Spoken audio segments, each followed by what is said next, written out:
What's up, guys? I'm here with another heavily requested video on how to make fingerboard bushings the right way.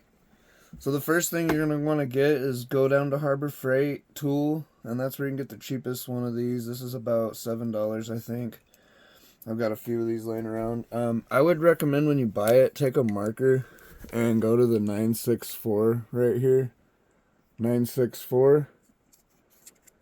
Just mark it, because that's the only one you're going to be using for fingerboards. That's the correct size. And then the only other things you're going to need is a push pin, something like that.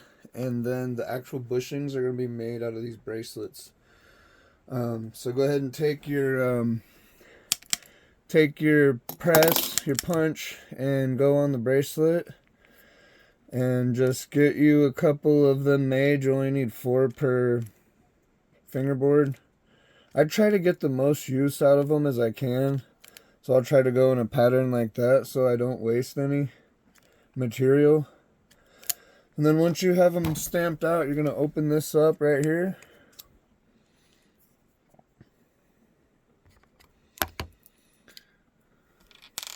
And then once you dump this out, you'll have your bushings in your hand. Take these, I usually will put them on like a water bottle, because the next step that we're going to do is